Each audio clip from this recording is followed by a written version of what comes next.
What did Hitler actually think of Zionism? It's one of the most uncomfortable and paradoxical questions in the entire history of the Second World War, and yet it is one that historians have wrestled with for decades. At first glance, the answer seems obvious. Hitler was the architect of the Holocaust, the man who oversaw the systematic murder of 6 million Jews, a fanatic who devoted his entire political life to the destruction of the Jewish people. How could such a man have had any coherent view of Zionism, the Jewish national movement that sought a homeland in Palestine? And yet the reality is far stranger, far more disturbing and far more revealing than a simple answer would suggest. Because the truth is that Hitler's relationship with Zionism was not one of simple, uncomplicated hatred. It was something far more twisted.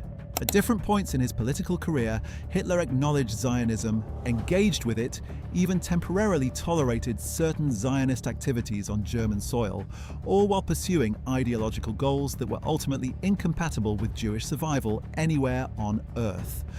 Understanding how those two things could coexist inside the same man tells us something profound about the nature of Nazi ideology, the mechanics of genocide, and the way that even the most murderous regimes can wrap their worst intentions in the language of pragmatism. In this video, we will find out exactly what Hitler thought of Zionism, how those views evolved across his lifetime, how they shaped Nazi policy toward the Jews, and what the terrible consequences of that worldview ultimately were. So, without further ado, let's start at the very beginning. To understand what Hitler thought of Zionism, we first need to understand what Zionism actually was. The Zionist movement was founded in the late 19th century by Theodor Herzl, an Austro-Hungarian Jewish journalist who had become convinced that Jewish emancipation in Europe had failed. Herzl had witnessed the Dreyfus Affair in France, a case in which a Jewish army captain was falsely convicted of treason on the basis of anti-Semitic prejudice, and the experience shook him to his core. His conclusion was stark. Jews could never truly be safe in Europe. No matter how assimilated they became, no matter how loyal they were to their host nations, they would always be vulnerable to the irrational hatreds that had followed them for centuries. The only solution, Herzl argued, was a Jewish state, a homeland where Jews could govern themselves and be answerable to no one else. In 1896, he published his foundational pamphlet, Der Judenstaat, or the Jewish State, and the following year he convened the first Zionist Congress in Basel, Switzerland, formally launching the modern Zionist movement. By the time Hitler was born in 1889, Zionism was already a growing force in European Jewish life, though it competed with many other ideological currents, including socialism, liberalism, and various forms of Jewish religious orthodoxy that were skeptical of the political project. When Hitler came of age in Vienna in the first decade of the 20th century, Zionism was a topic that any politically engaged person in the Austro-Hungarian Empire would have encountered. Vienna at that time was home to a large and visible Jewish population, and the city was also a hotbed of the virulent anti-Semitism that would eventually fertilize Hitler's own worldview. The mayor of Vienna when the young Hitler arrived there was Karl Lueger, a demagogue of the Christian Social Party whose rhetorical anti-Semitism Hitler would later cite as a formative influence. It was in this environment of swirling prejudice, nationalist tension, and political ferment that Hitler began to develop his ideas about Jews, and by extension about the movement some Jews had launched to extricate themselves from European society altogether. What is crucial to grasp from the outset is that Hitler's anti-Semitism was not a simple prejudice that could be satisfied by any particular outcome for the Jews. It was a totalizing ideological system, one that saw Jews not merely as a religious or ethnic group that he disliked, but as an active cosmic enemy, a hidden force that was simultaneously responsible for capitalism and communism, for liberalism and Bolshevism, for Germany's defeat in the First World War and for the humiliation of the Versailles Treaty, for the moral decay of European civilization, and for the threat to racial purity that Nazi ideology obsessively feared. Hitler laid out this worldview most comprehensively in Mein Kampf, the autobiographical manifesto he dictated while imprisoned in Landsberg prison, following the failed beer hall putsch of 1923. The book is, among other things, a lengthy meditation on what Hitler called the Jewish question, and it is in Mein Kampf that we find some of his most revealing comments on Zionism. Those comments are worth examining in detail because they illuminate a central paradox in Nazi ideology that would have enormous practical consequences. In Mein Kampf, Hitler discussed Zionism in terms that might initially seem almost analytical. He acknowledged that Jews themselves were divided on the question of a Jewish state. He noted that many Jews in Germany and across Europe opposed Zionism, preferring assimilation, insisting that they were Germans or Frenchmen or Englishmen first, Jews second, if at all. This rejection of a separate Jewish national identity was, from the Zionist perspective, a tragic mistake, a failure to recognize the reality of anti-Semitism and the impossibility of true integration. But from Hitler's perspective, the debate between Zionists and assimilationists among Jews was not a genuine ideological disagreement. It was a performance, a piece of theatre designed to confuse and mislead Gentiles. Hitler wrote that the Jewish people did not actually want a state in Palestine. He was contemptuous of the idea that Zionism represented a sincere desire to create a normal nation-state. In his telling, the Jews who talked about going to Palestine were not genuinely committed to building a homeland there. They wanted a headquarters, a sovereign base of operations from which they could continue to manipulate the rest of the world while hiding behind the fiction of national legitimacy. He wrote, with his characteristic rhetorical venom, that the Jews had no intention of building a state in Palestine in order to live there. What they wanted was a central organization of their international fraudulence, endowed with sovereign rights and removed from the seizure of other states. This was, in Hitler's paranoid worldview, the true purpose of Zionism. Not liberation, but an upgraded platform for global Jewish power. This interpretation tells us something essential about how Hitler's mind worked. He was constitutionally incapable of accepting that Jews, like any other people, might have genuine, sincere, humanly understandable motivations. Every Jewish action, every Jewish movement, every Jewish aspiration had to be decoded as part of the grand conspiracy. Zionism could not be what it appeared to be on the surface, a national liberation movement born of genuine suffering and genuine fear. It had to be a trick, a new theatre in an eternal performance of deception. This was not an analytical conclusion Hitler reached by examining evidence. It was an axiom of his ideology, a premise from which all else followed. Jews were inherently deceitful, inherently conspiratorial, inherently hostile to humanity. Therefore, Zionism was inherently deceitful, inherently conspiratorial, inherently hostile to humanity. The logic was circular and impervious to refutation. Yet there is another dimension to this question that makes the historical picture more complicated than a simple recitation of Hitler's stated views would suggest. Because whatever Hitler himself wrote in Mein Kampf about Zionism being a fraud, Nazi policy toward Jews in the early years of the regime was, in practice, complicated by a strange and disturbing interaction with German Zionist organizations. This is one of the most unsettling episodes in the history of the Nazi period, and it deserves careful and sober examination, not because it vindicates anyone involved, but because it illuminates the terrible human calculations that extreme circumstances can force upon people. The episode in question is the Havara Agreement of 1933. The Havara Agreement, whose name comes from the Hebrew word for transfer, was negotiated in August 1933 between the Nazi government of Germany and the Zionist Federation of Germany, with the involvement of the Anglo-Palestine Bank, which was an institution affiliated with the Zionist organization. At its core, the agreement was a mechanism for facilitating Jewish emigration from Germany to Palestine by allowing Jewish emigrants to access a portion of their assets, which would otherwise have been confiscated or rendered inaccessible by Nazi currency restrictions and emigration taxes. Under the agreement, Jews who wanted to emigrate to Palestine could deposit money into a special account in Germany. That money would then be used by German companies to purchase goods that were exported to Palestine, where the funds would be converted into local currency and made available to the emigrants upon their arrival. The emigrants received less than the full value of what they had deposited, effectively subsidizing German exports in the process, but they received something which was considerably more than they would have received under other emigration pathways. Between 1933 and 1939, the Havara Agreement facilitated the emigration of approximately 60,000 Jews from Germany to Palestine. It also transferred around 140 million Reichsmarks worth of goods to Palestine, making Germany, for a brief and grotesque period, one of the major economic supporters of the Jewish community in British Mandate Palestine.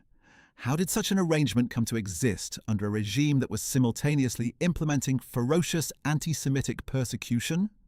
The answer lies partly in the early ideological priorities of the Nazi regime, which in 1933 was still in its consolidation phase and had not yet committed to the specific policy of physical annihilation that would later define the Holocaust. In 1933, the primary official Nazi goal regarding Jews was expulsion, not murder. Hitler and the Nazi leadership wanted Jews out of Germany. They wanted to solve what they called the Jewish question by making Germany, Judenrein, free of Jews, and emigration was one mechanism for achieving that goal. The Zionists, for their part, desperately wanted to get Jews out of Nazi Germany and into Palestine, where they were working to build the Jewish national home. Their goals overlapped, not in any shared values or mutual respect, but in the simple, cold, transactional fact that both parties wanted Jews to leave Germany. The Havre Agreement was the instrument of that terrible overlap. It was a deal between persecutors and the representatives of the persecuted, made under conditions of extreme duress, and it was enormously controversial within the Jewish world from the moment it was announced. Many Jewish leaders and organizations, particularly in Poland and the United States, vehemently opposed the agreement, arguing that it undermined the global Jewish boycott of Nazi Germany that had been launched in response to the regime's persecution, and that it lent a degree of legitimacy to the Nazi state. Others, including many in the Zionist movement, argued that saving lives and building the foundation of the Jewish homeland justified the arrangement. Hitler himself was not the primary architect of the Havre Agreement. It was negotiated and administered largely by officials in the German Foreign Office and the SS economic apparatus, and it had the approval of various Nazi factions who saw emigration as a practical tool for achieving their anti-Semitic goals. But Hitler was aware of the agreement, and the regime's endorsement of it reflects something about the stage of Nazi anti-Jewish policy in the early and middle 1930s. What is clear is that Hitler's personal view of Zionism did not soften as a result of this arrangement. He did not see the Havre Agreement as a warm partnership. He saw emigration, whether to Palestine or anywhere else, as a means of ridding Germany of a group he despised. If Zionist organizations wanted to help move Jews out of Germany, that was useful. It did not mean he respected Zionism, believed in the Jewish right to self-determination, or harbored any sympathy for the project of Jewish national renewal in Palestine. In Hitler's mind, whether Jews were in Germany or Palestine, they remained the enemy. The question was simply one of managing their presence. The years between 1933 and 1939 saw an intensification of anti-Semitic persecution in Germany that was at once systematic, and in retrospect, clearly pointing towards something far worse than expulsion. The Nuremberg Laws of September 1935 stripped German Jews of their citizenship and prohibited marriage and sexual relations between Jews and non-Jews. Jews were progressively excluded from economic life, from the professions, from education, from cultural institutions. The violence of Kristallnacht in November 1938, when Nazi stormtroopers and civilian participants attacked Jewish synagogues, businesses and homes across Germany and Austria in a single coordinated night of terror, killing dozens and imprisoning tens of thousands in concentration camps, marked a dramatic escalation. And it was in this period, as Nazi persecution became ever more savage, that Hitler's statements about the fate of the Jews became ever more explicitly genocidal in their language, even as the practical policies still focused on forced emigration rather than murder. In a speech to the Reichstag on January 30th, 1939, the 6th anniversary of his rise to power, Hitler made one of the most ominous pronouncements of his career, a statement he would refer back to repeatedly throughout the war as a kind of dark prophecy being fulfilled. He declared that if international Jewish financiers inside and outside Europe should again succeed in plunging the nations into a world war, the result would be the annihilation of the Jewish race in Europe. The word he used, Vernichtung, means destruction or annihilation. It was not a metaphor. Whether Hitler intended it as a literal policy statement in January 1939 is debated by historians, but there is no question about how he applied it in retrospect. As the war began and genocide followed, he would point back to that speech again and again as proof that he had warned what would happen. What does all of this tell us about Hitler's view of Zionism specifically? It tells us that Zionism occupied a particular and peculiar place in his ideological universe. He did not fear Zionism the way he feared Bolshevism. He did not respect it the way he respected, in his twisted fashion, the British Empire. He regarded it with something closer to contempt and suspicion, a characteristic combination in his anti-Semitic worldview. He viewed the Jewish desire for a state as further evidence of Jewish deviousness, as the construction of a new power base from which the global Jewish conspiracy, he imagined, could operate with sovereign immunity. He also used the Zionist argument, and this is perhaps the most disturbing irony of all, to reinforce his own anti-Semitic claims. If Jews themselves said they were a distinct people, separate from Germans and other Europeans, then surely the anti-Semites were right that Jews could never truly be part of the German nation. Hitler quoted Zionist arguments selectively and cynically to lend pseudo-intellectual credibility to his claim that Jews were foreign bodies in the German national organism. He twisted the Zionist case for Jewish national distinctiveness into an argument for Jewish exclusion, persecution, and ultimately annihilation. It is important here to address a false equivalence that sometimes appears in historically irresponsible writing about this topic. Some polemicists have attempted to use the Havara Agreement and Hitler's acknowledgement of Zionist arguments to suggest some kind of ideological kinship between Nazism and Zionism, or to imply that Zionism was complicit in the Holocaust. This is a profound distortion of the historical record. The Zionists who negotiated the Havara Agreement were representatives of a persecuted people working under conditions of duress to save lives. They were not partners with the Nazi regime in any meaningful ideological sense. They shared, under the extreme duress of persecution, a single pragmatic interest in emigration at a particular moment. That temporary, coerced overlap in a single policy goal does not constitute ideological sympathy, and anyone who argues otherwise is either deeply confused about historical context or is arguing in bad faith. The Holocaust was the product of Nazi ideology, Nazi power, and Nazi decision-making. The victims of the Holocaust were the Jewish people. The perpetrators were the Nazis. That is the irreducible historical truth. As the Second World War began in September 1939 with the German invasion of Poland, the Jewish question, as the Nazis called it, entered a radically new phase. The conquest of Poland brought approximately 3 million additional Jews under Nazi control almost immediately. The territory was vast, the possibilities for emigration had already narrowed sharply as the war cut off civilian shipping routes, and the ideological and practical pressures on the Nazi regime to find a new approach to what it saw as the Jewish problem intensified rapidly.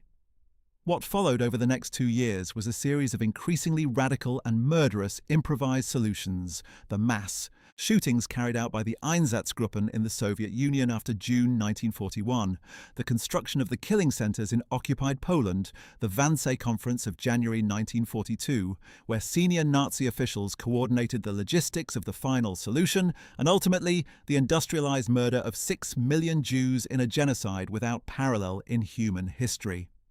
In this context, what became of Hitler's views on Zionism? By the time the war was in full swing and the Holocaust was underway, the question of Zionism had become essentially irrelevant to Hitler's practical decisions. He was no longer concerned with where Jews would go. The answer had already been decided. They would not go anywhere. They would be killed. The fantasy of removing Jews from Europe, whether through emigration to Palestine or Madagascar or somewhere else, had given way to the reality of murder. Hitler's references to Zionism in his wartime speeches and table talk became increasingly abstract and contemptuous, part of his broader ranting about Jewish power rather than any engagement with Zionism as a real political movement. He despised the idea that Jews could claim national rights, despised the idea that Jews might one day have a state of their own, and he appears to have viewed the possibility of a Jewish state in Palestine with particular hostility precisely because it would give Jews a permanent sovereign base in the world.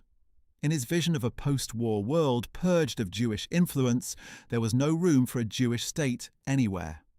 The story of Hitler and Zionism also intersects in a deeply significant way with the war in the Middle East and the politics of the Arab world. The British Mandate of Palestine was a contested territory throughout the 1930s and the war years, with the Arab population resisting Jewish immigration and the British government attempting to balance competing pressures from Arab nationalism and the Zionist movement. The Nazi regime took considerable interest in exploiting Arab opposition to Zionism as part of its broader strategy of undermining British power in the region. One of the most significant relationships in this context was the one between Heinrich Himmler, the head of the SS and one of the chief architects of the Holocaust, and Amin al-Husseini, the Grand Mufti of Jerusalem, the leading Palestinian Arab religious and political figure of the era.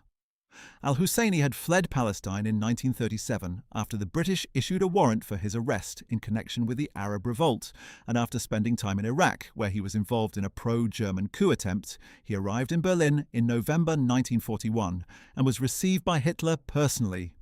The meeting between Hitler and al-Husseini on November 28, 1941, is one of the most discussed and most debated episodes in the intersection of Nazi policy and Middle Eastern politics. Al-Husseini was a fierce opponent of Zionism and Jewish immigration to Palestine, and he sought German support for Arab independence and opposition to the establishment of a Jewish state. Hitler's reception of al-Husseini was politically motivated.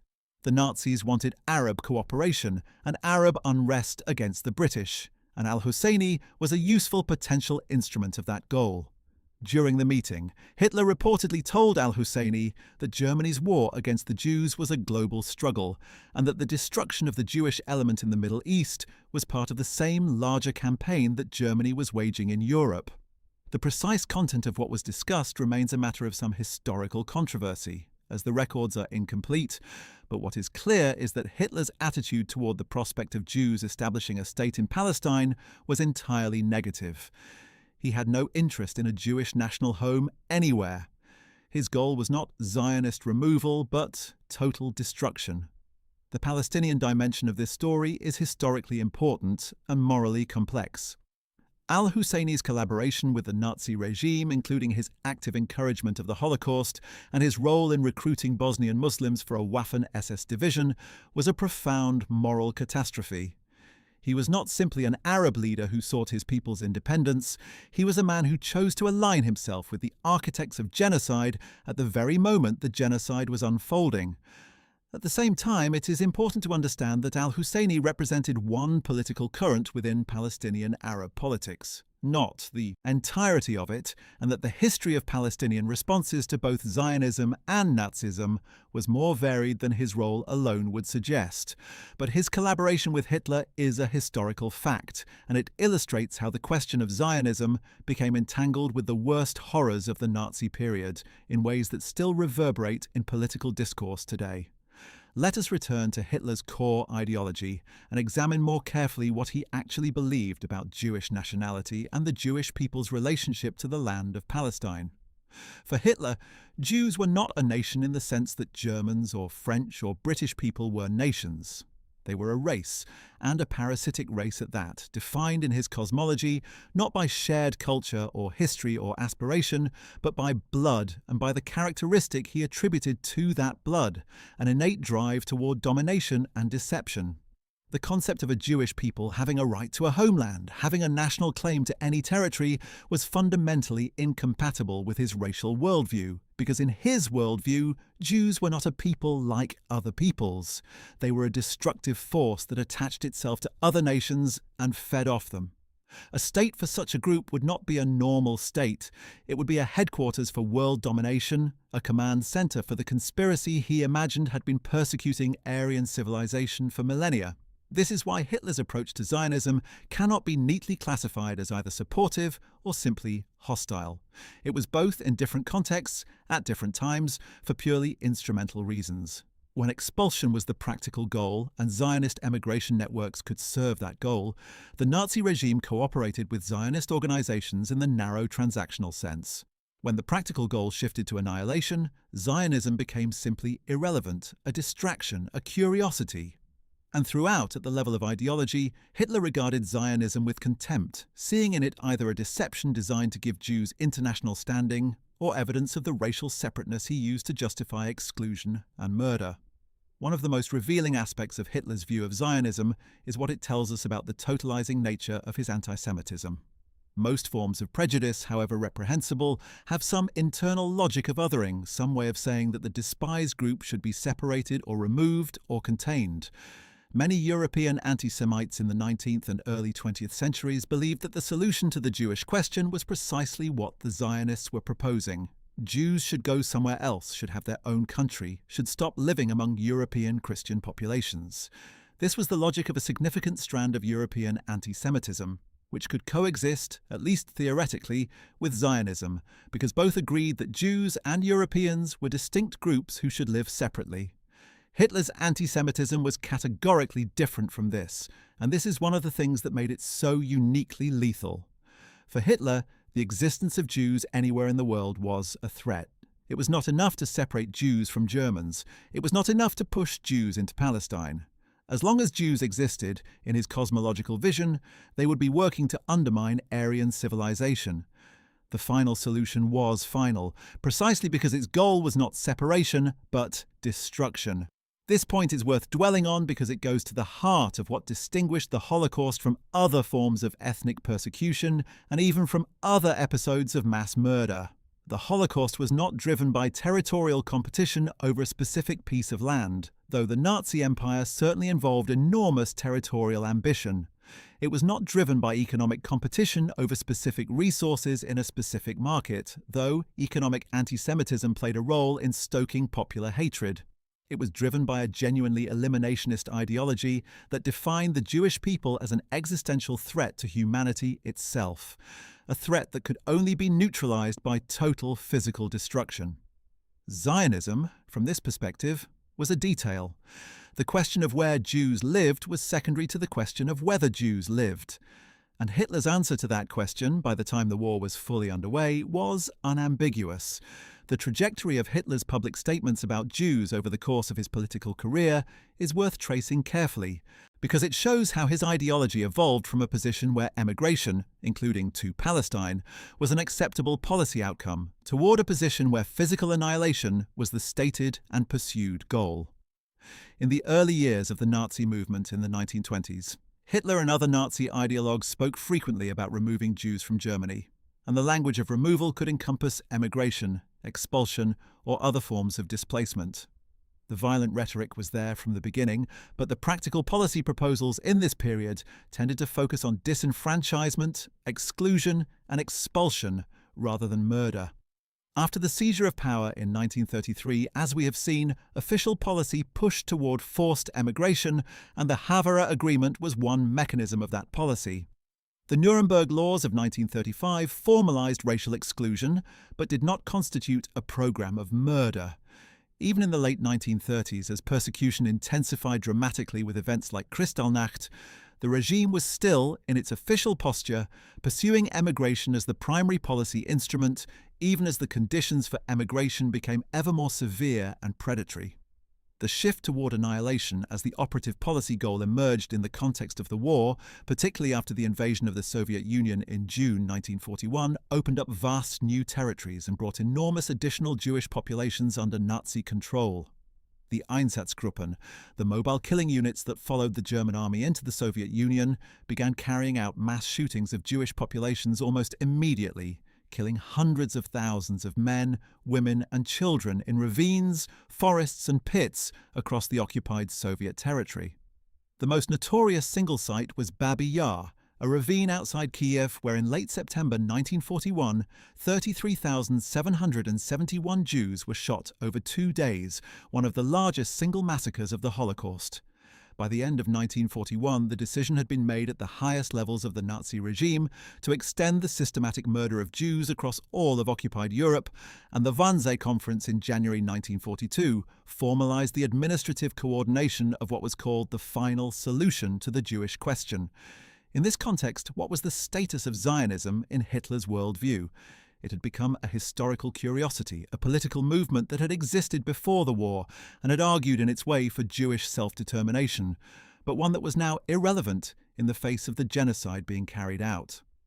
Hitler's wartime table talk, recorded by Martin Bormann and others in the informal evening monologues at his headquarters that were later published as Hitler's Table Talk, contains numerous references to Jews, but relatively few specifically to Zionism. When Zionism does come up, it is typically dismissed contemptuously, as evidence of Jewish arrogance or global ambition. There is no indication in these wartime records that Hitler had any sympathy for Jewish aspirations in Palestine or any interest in the Zionist project as anything other than another manifestation of the threat he imagined Jews posed to civilized order. One of the strangest and most disturbing aspects of Hitler's view of Zionism is the way he weaponized Zionist arguments against Jews. This is a pattern worth examining in detail because it illustrates the depth of his bad faith and the totalizing nature of his ideological system. Zionist thinkers from Herzl onward had argued that Jews were a distinct people, a nation in the full sense, with their own history, culture, language, and aspirations. They argued that the failure of emancipation in Europe showed that Jews could not simply be absorbed into European nations, that assimilation was a false promise, and that Jews needed their own state precisely because they were different from the peoples among whom they lived. Hitler took these arguments, stripped them of their context, and used them to reinforce his own anti-Semitic claims, arguing that if even the Zionists admitted Jews were a separate people, then the anti-Semites who said Jews could never be loyal Germans were obviously right. He used the Zionist case for Jewish nationality to argue for Jewish exclusion. He used the Zionist acknowledgement of Jewish distinctiveness to argue that Jews were foreign bodies in the German national body that needed to be expelled or destroyed. It was intellectual theft in service of genocide, and it illustrates the extraordinary cynicism and ruthlessness of his ideological method. The international context of Hitler's views on Zionism also requires examination. Throughout the 1930s, the fate of Jewish refugees from Nazi Germany was a pressing international issue, and the question of Palestine as a destination for those refugees was central to that debate. The British, who held the mandate for Palestine under a League of Nations mandate, were under enormous pressure from both Arab and Zionist sides, and they responded by attempting to limit Jewish immigration to Palestine through the series of restrictions culminating in the White Paper of 1939, which severely curtailed the number of Jews who could enter Palestine annually. This British policy, which effectively cut off one of the main escape routes for Jews fleeing Nazi persecution, at precisely the moment when that persecution was becoming most intense, was a humanitarian catastrophe that the Nazi regime was happy to exploit. From Hitler's perspective, the spectacle of Jewish refugees being turned away from Palestine by the British was another piece of evidence for his claim that no one actually wanted Jews, that the world was finally coming to see what Germany had long understood, that Jews were a problem for everyone, not just for Germany. This cynical exploitation of refugee crisis was a characteristic of Nazi propaganda throughout the period. The Nazis were happy to highlight Jewish suffering caused by the restrictions on emigration and immigration, not out of sympathy, but because it served their narrative of universal anti-Semitism, the idea that Germany was simply doing what everyone else secretly wanted to do, but lacked the courage to say openly. Hitler's worldview had always incorporated a notion that the world was waking up to the Jewish threat, and the spectacle of Jewish refugees turned away at border after border in the late 1930s seemed to him like confirmation of his thesis. It did not make him more sympathetic to the Zionist project of a Jewish homeland. It made him more contemptuous of what he saw as Jewish weakness and international hypocrisy. Let us consider the question from another angle. What did the leading Zionist figures of the period think about Hitler and about what was happening in Germany? This is a question that illuminates the Zionist response to Nazism and helps contextualize the Havre Agreement and other difficult episodes. David Ben-Gurion, the dominant figure in the Zionist leadership in Palestine throughout the 1930s and 1940s, and later the first Prime Minister of the State of Israel, was acutely aware of the catastrophe unfolding in Europe.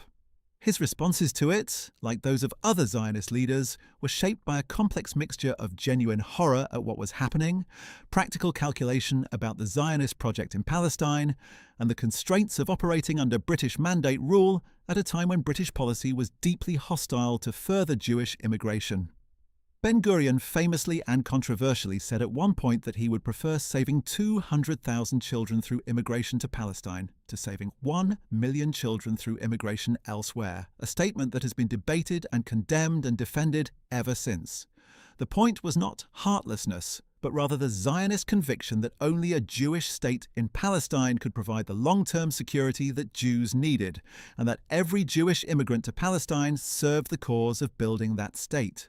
Whether that calculus was morally defensible in the circumstances of the Holocaust is a question that historians and ethicists continue to debate. What is not debated is that the Zionists in Palestine, under enormous constraints, worked to rescue as many Jews as possible from Nazi-occupied Europe. Haganah agents, the paramilitary arm of the Jewish community in Palestine, organized illegal immigration networks that brought tens of thousands of Jews to Palestine in violation of British restrictions. The Youth Aliyah movement, organized by Henrietta Sold, brought tens of thousands of young Jews from Europe to Palestine in the 1930s and 1940s, saving them from the fate that awaited those who remained. Zionist representatives worked with various governments and international organizations to try to create immigration pathways for Jews fleeing persecution. These efforts were partial, constrained, often tragically inadequate to the scale of the catastrophe, but they were genuine and they need to be understood as part of the full picture of how the Zionist movement responded to Hitler's murderous ideology. For his part, Hitler watched the development of the Jewish community in Palestine with a combination of contempt and strategic calculation. He was aware, through the intelligence reports that reached his government, that the Jewish population of Palestine was growing rapidly in the 1930s, that the Zionists were building institutions of self-governance and a growing military capacity, and that British policy was increasingly unable to contain the dynamics of the mandate. His response was not to root for the Zionist project, which he despised, but to work through whatever means were available to undermine British control in the region and to prevent what he saw as the establishment of a new Jewish power base. His support for Arab nationalist movements, including his meeting with al-Husseini, was driven partly by this strategic calculation, even though it sat in some tension with his racial ideology, which was contemptuous of Arabs as well as Jews. The intersection of Hitler's views on Zionism with his broader racial ideology produced some striking contradictions and inconsistencies, which are worth noting. In Nazi racial theory, the Jews were the primary enemy of Aryan civilization, but the Nazi hierarchy also despised Slavs, regarded Africans and other non-European peoples with contempt, and saw the entire world in terms of a racial hierarchy with Germanic peoples at the top. The Arabs in this hierarchy were not exactly Aryans, and Himmler's warm embrace of al-Husseini caused some tension with the theoretical framework of Nazi racial ideology, which was bent to accommodate the strategic need for Arab cooperation. Hitler himself was pragmatic about these contradictions when it suited him, choosing strategic utility over ideological consistency in specific contexts, even while maintaining the absolute core of his anti-Semitic worldview. This kind of selective flexibility in the application of racist ideology was characteristic of Nazi policy more broadly, driven by the tension between the totalizing demands of ideological purity and the messy realities of international politics. By 1943 and 1944, as the Holocaust was proceeding at its most industrialized scale, with the death camps at Auschwitz-Birkenau, Treblinka, Sobibor, Belzec, Chelmno and Majdanek operating continuously and consuming millions of lives, the question of Zionism had faded almost entirely from Hitler's practical concerns. The systematic murder of European Jews was the operative policy.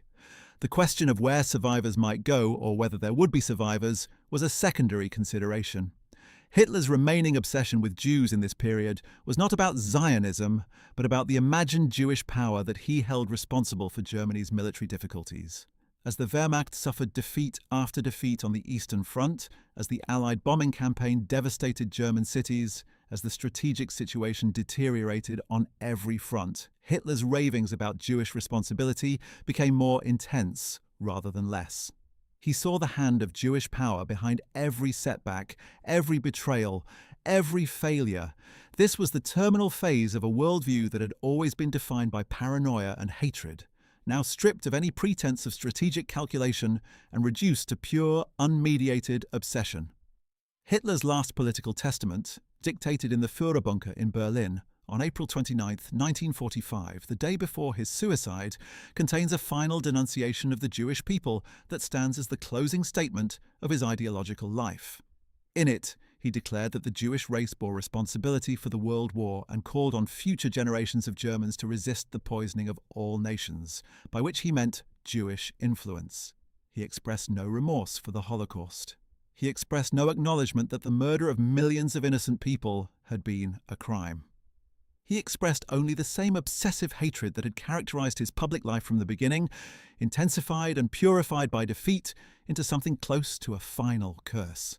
There was no reference to Zionism in this testament. The movement that had once occupied a chapter of Mein Kampf had become irrelevant to the final chapter of his ideology. What mattered was not where Jews were or what political movements some of them had joined. What mattered, in the catastrophic logic of his worldview, was that they existed, and in his telling, everything that had gone wrong was their fault. The aftermath of the Holocaust transformed the question of Zionism in ways that were direct and immediate. The murder of 6 million Jews, the destruction of the great Jewish communities of Eastern Europe, the horror of what survivors had experienced in the death camps, created an overwhelming humanitarian and political pressure for the establishment of a Jewish state. The British mandate in Palestine became untenable, as Jewish survivors of the Holocaust sought to reach Palestine, often in defiance of British restrictions, and as the moral weight of what had happened in Europe made the denial of Jewish statehood seem unconscionable to growing segments of international opinion. In November 1947, the United Nations voted to partition Palestine into separate Jewish and Arab states, and in May 1948, the State of Israel was proclaimed. In an irreducibly bitter irony of history, Hitler's genocide had created the conditions for the Zionist dream to be realized. The very catastrophe that had been intended to destroy the Jewish people had, by destroying the demographic and political landscape of European Jewry and generating irresistible moral pressure for a Jewish state, contributed to the creation of the state that Zionists had been working toward for 50 years. What would Hitler have made of this outcome? The question is speculative, of course, since he died in April 1945 before the State of Israel was declared. But based on everything we know about his ideology, the answer is clear. He would have seen it as a disaster, as further evidence of Jewish power and the failure of his mission. He had wanted to destroy the Jewish people. Instead, the Jewish people had survived in diminished and traumatized numbers, but with their identity forged more powerfully than ever in the crucible of the Holocaust, and they had established the sovereign state that Herzl had dreamed of. From the perspective of Nazi ideology, which had promised to solve the Jewish question once and for all, the founding of the State of Israel was the ultimate refutation. The declaration that the Jewish people existed, that they had a homeland, that they had not been destroyed. The broader historical significance of Hitler's view of Zionism goes beyond the specific question of what one man thought about one political movement. It illuminates something profound about the nature of ideological hatred and the way that totalizing anti-Semitism differs from simpler forms of ethnic prejudice. It illustrates how a regime that instrumentalized Jewish organizations for its own purposes while simultaneously planning and executing genocide could appear at certain moments and from certain angles to be something other than what it was. The Havara Agreement in particular has been and continues to be misused by anti-Semitic and anti-Zionist propagandists who distort its historical context to imply a moral equivalence between the Nazi perpetrators and the Jewish victims of the Holocaust. That distortion needs to be named and rejected clearly. The agreement was a coerced transaction between persecutors and the representatives of a persecuted community operating under conditions of extreme duress. It does not implicate Zionism in the Holocaust. It illustrates the desperate circumstances under which Jewish leaders were forced to operate in the face of genocidal persecution. The historical relationship between Hitler and Zionism also has continuing relevance in contemporary political debates, which makes accurate historical understanding all the more important. Anti-Zionist discourse today sometimes invokes Hitler's relationship with Zionism, particularly the Havara Agreement, in ways that are historically illiterate and morally dangerous. Reducing the complex, coerced, and ultimately brief transaction of the Havara Agreement to evidence of Nazi-Zionist cooperation is the kind of historical distortion that can only survive in the absence of accurate knowledge about what actually happened. Similarly, attempts to draw ideological parallels between Zionism and Nazism, which represent a common trope in certain forms of contemporary anti-Zionist rhetoric, fail both historically and morally. Zionism was a Jewish national liberation movement born of genuine historical persecution. Nazism was a genocidal racial ideology that sought the destruction of the Jewish people. They were not similar. They were not comparable. The fact that they existed in the same historical moment and were sometimes forced into transactional contact with each other by extreme circumstances does not change this fundamental distinction. What can we say in summary about what Hitler thought of Zionism? He thought it was a deception, a mechanism by which Jews sought to establish a sovereign base for their imagined global conspiracy. He instrumentalized Zionist emigration networks when it served the practical goal of removing Jews from Germany in the early years of the regime, while simultaneously planning and eventually executing a genocide that made the question of Jewish emigration entirely moot. He used Zionist arguments about Jewish national distinctiveness cynically and selectively to reinforce his own anti-Semitic claims.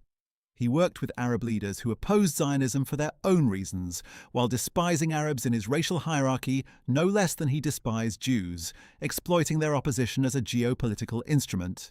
And in the end, as his regime collapsed and his genocide was uncovered in all its horror by the advancing Allied armies, Zionism barely featured in his final ravings. What he cared about to the last was not where Jews would go, but that they existed at all. The elimination of that existence had been the goal. It had failed. And out of the ruins of his failure, on the soil of the land that the Zionist movement had been working to reclaim for 50 years, the Jewish people built their state. Understanding Hitler's view of Zionism requires holding in mind simultaneously the complexity of the historical relationship between Nazi policy and Zionist organizations in the 1930s, the absolute and unchanging core of Hitler's eliminationist anti-Semitism, the profound difference between the coerced transactions of persecution and the genocide that followed, and the way that history has been and continues to be distorted by those with political agendas. It requires knowing that the Havara Agreement was not a partnership, but a tragedy, that 60,000 people escaped with their lives under conditions that many found and still find morally compromising, and that all 60,000 of them were better off alive in Palestine than dead in the ovens that came later. It requires understanding that Hitler's occasional acknowledgement of Zionist arguments was not respect or agreement, but the cynical theft of a persecuted community's self-understanding in service of their destruction. And it requires confronting the ultimate irony, that the man who hated the Jewish people most completely, who devoted his life and his state to their annihilation, created by his genocide the conditions that finally made the Jewish state not merely a dream, but a necessity, not merely a political project, but a matter of survival, not merely a hope, but a historical fact. The story of what Hitler thought about Zionism is, in the end, a story about the relationship between ideology and reality, between the totalizing fantasies of a paranoid mind and the complex, messy, morally ambiguous world those fantasies collided with. Hitler was never interested in Zionism as a real political phenomenon with real human beings behind it who had real fears and real aspirations. He was interested in it only as another piece of evidence for the conspiracy he had already decided existed. Another thread in the web of Jewish power he spent his life insisting was strangling Aryan civilization. That the Jewish people survived, that they built their state, that the world that emerged from the ruins of the Second World War included a Jewish national home, is not a vindication of Hitler's predictions about Zionism. It is their complete and absolute refutation. The Jewish people exist. The State of Israel exists. And the Third Reich, along with the genocidal ideology that animated it, lies in the ash heap of history where it belongs. Well, that's it. Thanks for watching. We hope you found this video informative and thought-provoking. This is one of the most complex and morally serious topics in all of modern history, and we hope we've done justice to it. If you enjoyed learning about today's subject, make sure to check out our video about what German generals thought of the Allied generals. It's a fascinating look into the minds of the men who fought on opposite sides of the greatest conflict in human history. Don't forget to like this video, subscribe to our channel, and hit the notification bell to stay updated on more WW2 content. See you in the next one. To fully appreciate the complexity of Hitler's relationship with Zionism, we need to examine the intellectual roots of his anti-Semitism with far greater care than a surface reading of his biography would suggest. Hitler did not arrive at his virulent anti-Semitic worldview in a vacuum. He was a product of a specific time, a specific place, and a specific cultural and intellectual environment, an understanding that environment is essential for understanding how Zionism fit into the ideological universe he eventually constructed. The Vienna in which Hitler spent his formative years from 1907 to 1913 was a city in many ways at the leading edge of European modernity. It was the city of Sigmund Freud and Arthur Schnitzler, of Gustav Mahler and Arnold Schoenberg, of the Vienna Secession and the Wiener Werkstätte. But it was also a city of deep economic anxiety, intense nationalist competition among German, Czech, Hungarian, Polish, and other communities, and virulent political anti-Semitism. The liberal emancipation of Jews that had transformed their legal status throughout the Habsburg Empire in the mid-19th century had created a Jewish community that was highly visible in the liberal professions, in journalism, in commerce, and in the cultural life of the city, and that visibility had generated a ferocious backlash among those who felt left behind by the modernizing economy or threatened by the transformation of traditional social hierarchies. The anti-Semitism that Hitler encountered in Vienna was not a single monolithic ideology, but a spectrum of overlapping and often contradictory prejudices and theories. There was the religious anti-Semitism of the Catholic tradition, which viewed Jews as Christ killers and saw their social prominence as a spiritual threat to Christian civilization. There was the economic anti-Semitism of the petty bourgeoisie and the artisan classes, who blamed Jewish merchants and financiers for the disruptions of the capitalist economy that were destroying their livelihoods. There was the political anti-Semitism of figures like Karl Lueger and Georg von Schönerer, who built careers on blaming Jews for everything from liberalism to Marxism to pornography to the decline of the Aryan race. And there was the pseudo-scientific racial anti-Semitism that had developed over the course of the 19th century, borrowing the vocabulary of Darwinist biology and the prestige of natural science to argue that Jews were not merely a religious or cultural group, but a biological race fundamentally incompatible with Aryan civilization. It was this last strand, racial anti-Semitism, that would prove most influential on Hitler's thinking, and it was the one that made his anti-Semitism qualitatively different from the political anti-Semitism of a Lueger or a Schönerer. The racial anti-Semitism that Hitler absorbed in Vienna and refined over the following decade had specific implications for how he viewed Zionism. If Jews were a race, as the racial anti-Semites claimed, then the question of a Jewish nation or a Jewish state was straightforward. Jews were a nation in the only sense that mattered in his worldview, a racial nation, a Volk defined by blood. This was actually common ground in a deeply perverse way with a certain strand of Zionist thinking that also emphasized the national and even racial distinctiveness of the Jewish people. Zionists like Max Nordau, who was one of Herzl's closest collaborators, had developed the concept of the Muskeljude, the muscular Jew, as a deliberate counter-image to the stereotype of the weak, physically debilitated ghetto Jew. Nordau called for Jewish national regeneration through physical culture, athletic training, and the development of a proud, strong, self-sufficient Jewish national character. This rhetoric of Jewish national regeneration had a racial dimension that Hitler, with his characteristic bad faith, would twist into evidence for his claim that Jews themselves admitted they were a separate race incompatible with Aryan civilization. The deeper irony in all of this is that the Zionist project was in part a response to precisely the kind of anti-Semitism that Hitler represented.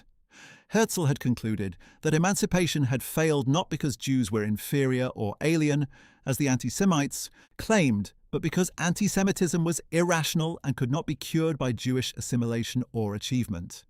No matter how German or French or Austrian Jews became, the anti-Semites would find reasons to hate them, would find evidence of their alien nature, would construct the conspiracy theories necessary to justify their persecution. The solution was not to argue with the anti-Semites, but to remove the object of their hatred from the context in which their hatred flourished. Give Jews their own state, and the problem of anti-Semitism in Europe would solve itself because the Jews who chose to live in the Jewish state would no longer be a minority in a European nation, and the minority problem that generated anti-Semitism would be resolved. This analysis was, in retrospect, both prescient and tragically insufficient. Prescient because it correctly identified the depth and irrationality of European anti-Semitism. Insufficient because it could not anticipate an anti-Semitism so totalizing that it would refuse to be satisfied by Jewish departure from Europe and would instead pursue Jews wherever they were. Hitler's anti-Semitism was precisely that totalizing anti-Semitism that Herzl's analysis could not accommodate. Hitler did not want Jews to leave Germany and build a state in Palestine. He wanted Jews to cease to exist. The difference between these two positions is not merely one of degree.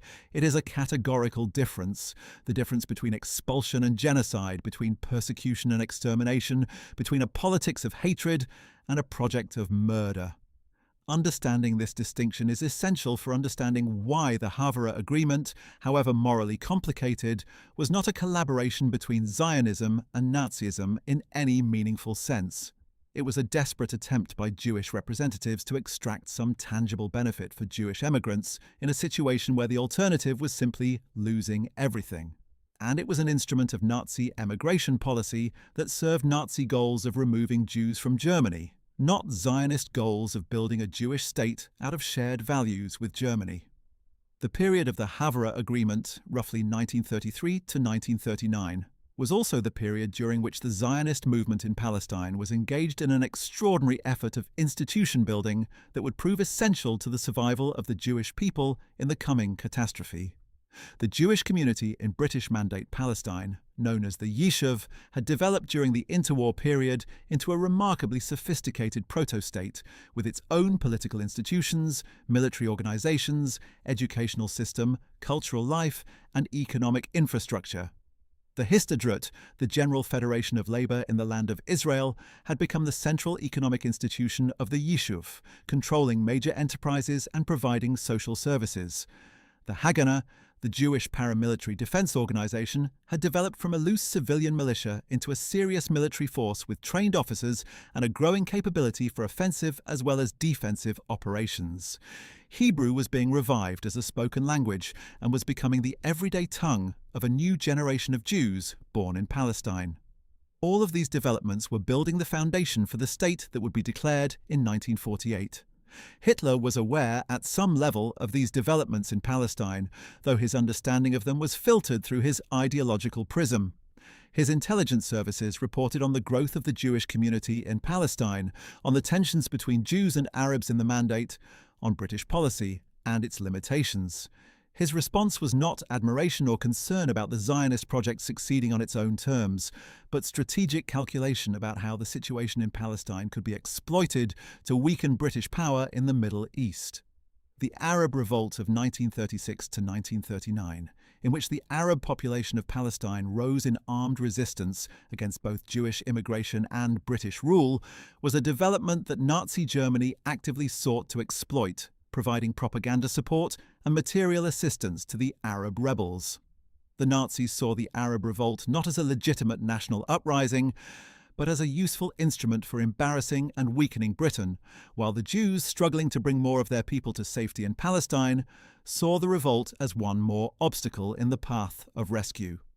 To understand the full dimensions of Hitler's view of Zionism, we also need to examine the specific ideological texts and the specific public speeches in which he addressed the topic, because the record is richer and more revealing than is often appreciated.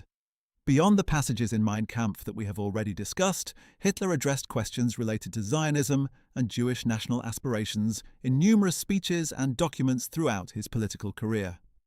In his second book, sometimes called Zweites Buch, an unpublished sequel to Mein Kampf that was written in 1928 but not published during his lifetime, Hitler laid out his foreign policy vision in some detail and discussed the role of Jews in international politics. His analysis there was consistent with what he had written in Mein Kampf.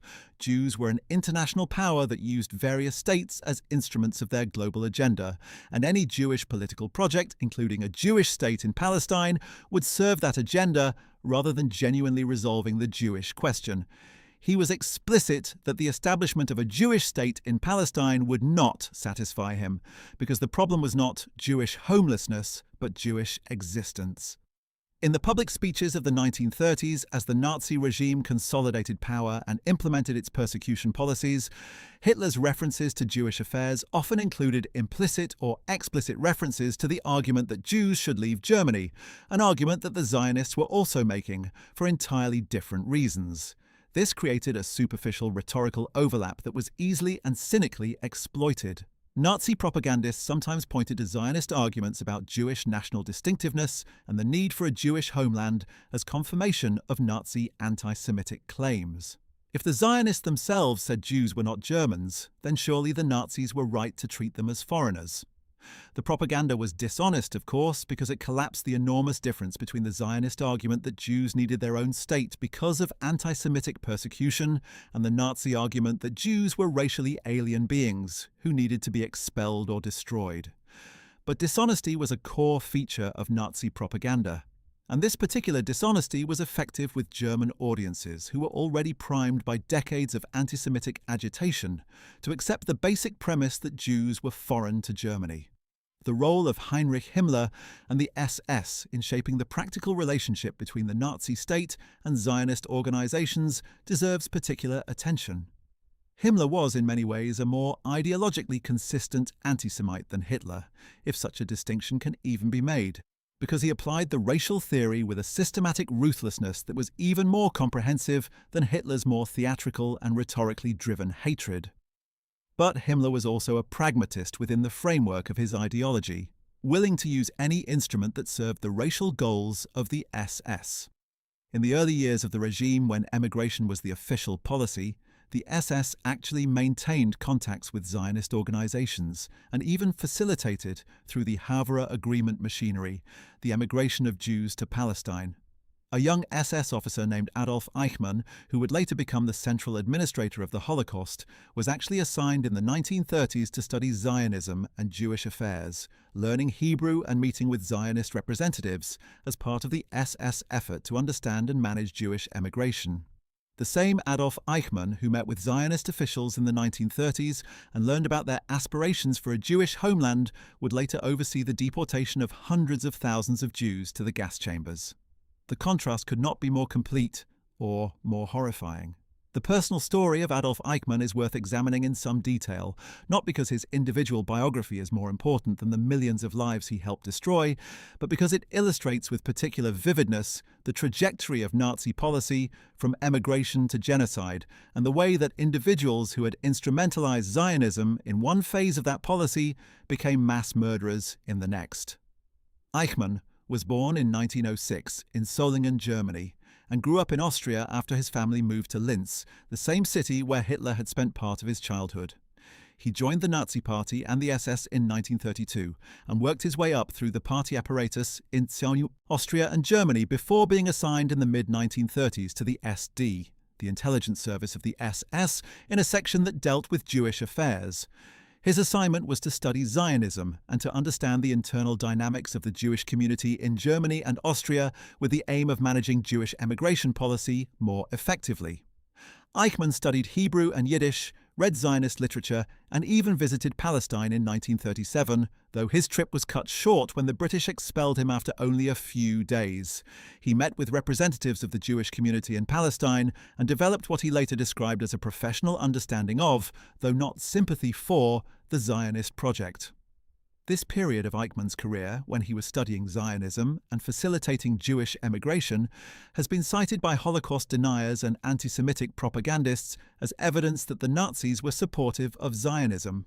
It was nothing of the sort. Eichmann was using his knowledge of Zionism as an instrument of Nazi emigration policy, which was aimed at removing Jews from German-controlled territory by whatever means possible. His study of Zionism was the study of a security official learning about a community he was tasked with controlling and eventually destroying, not the study of someone sympathetic to that community's aspirations.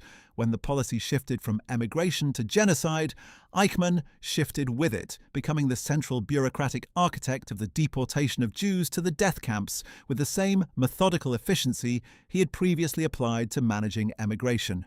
He did not experience this as a contradiction, because for him and for the regime he served, emigration and genocide were both instruments of the same fundamental goal: a Europe free of Jews.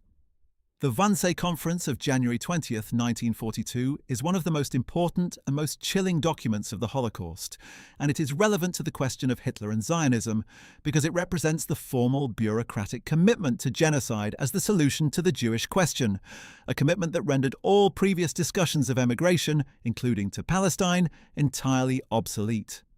The conference was convened by Reinhard Heydrich, the head of the SD and the deputy head of the SS, and was attended by senior officials from various government ministries, and the SS Eichmann was present as the conference secretary, taking notes.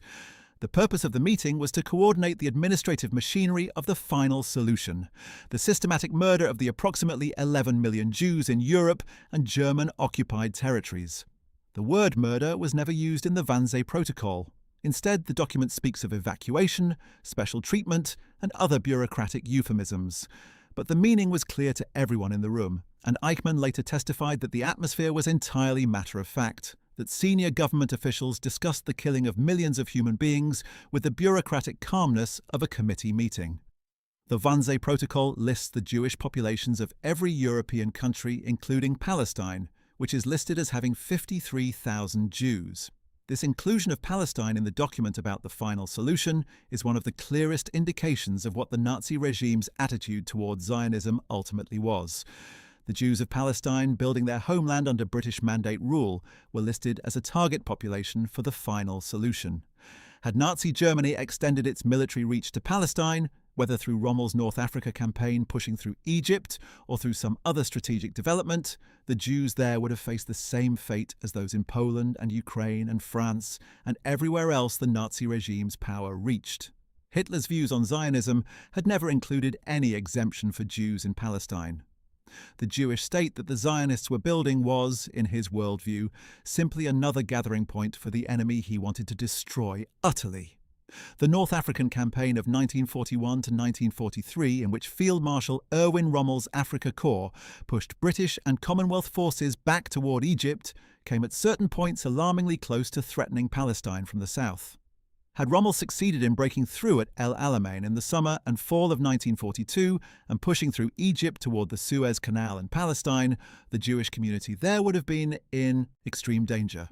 The Haganah, aware of this possibility, had developed contingency plans for the defense of the Yishuv, including the so-called Masada Plan, named after the ancient Jewish fortress where in 73 CE a Jewish garrison had chosen death over Roman captivity, under which the entire Jewish community would concentrate in a defensible perimeter around the Carmel mountain range in northern Palestine and fight to the last rather than submit to Nazi occupation. The Battle of El Alamein in October and November 1942, in which the British Eighth Army under Field Marshal Bernard Montgomery decisively defeated the Afrika Korps, ended the direct threat to Palestine and is one of those hinge moments in history whose significance for the Jewish people in particular can hardly be overstated. Had Rommel broken through, the Holocaust would have extended to Palestine, and the Jewish community there, which was the seed of the future state, might well have been destroyed along with the Jewish communities of Europe. Rommel's campaign in North Africa also intersects with the story of Hitler and Zionism through the relationship between the Nazi regime and the Arab population of Palestine and North Africa. As Rommel advanced, Nazi officials had already prepared plans for the administration of Palestine under German occupation, including the deployment of SS units that would implement the same anti-Jewish policies in Palestine that they were implementing in Europe. A special detachment under SS Obersturmbannführer Walter Rauff, who had previously been involved in deploying the mobile gas vans used to murder Jews and others in the Soviet Union, was prepared to follow Rommel's forces into Palestine and begin the systematic murder of the Jewish population there. The failure of the Afrika Korps at El Alamein prevented this plan from being implemented, but its existence is another demonstration that Hitler's view of the Jews in Palestine was entirely consistent with his view of the Jews of Europe. They were targets for destruction, not a community to be tolerated or used as a bargaining chip in some future negotiation. The relationship between the Nazi regime and the Arab world during the war extended beyond the Palestine question and involved a range of political and military contacts throughout the Middle East and North Africa. The Iraqi coup of April 1941, in which the pro-German Rashid Ali al-Gailani and the Golden Square group of army officers briefly seized power from the pro-British government of the regent Abd al-Ilah, was actively supported by Nazi Germany, which sent weapons and aircraft to support the new regime. Al-Husseini was present in Baghdad during the coup and played a role in encouraging it, hoping it would inspire Arab resistance to British control throughout the region. The coup was suppressed by British and British Indian forces in May 1941, and al-Husseini fled to Germany, where he spent the remainder of the war as a guest of the Nazi regime. During his time in Berlin, al-Husseini was actively involved in various Nazi projects, including the recruitment of Bosnian Muslims for the 13th Waffen Mountain Division of the SS, known as the Handschar Division, and in making propaganda broadcasts in Arabic calling on Arabs throughout the Middle East to rise against the British and kill Jews. His activities during this period constitute a form of collaboration with genocide that has remained a deeply uncomfortable part of the history of Palestinian Arab nationalism. Hitler's relationship with al-Husseini is often invoked in contemporary political debates about the Arab-Israeli conflict.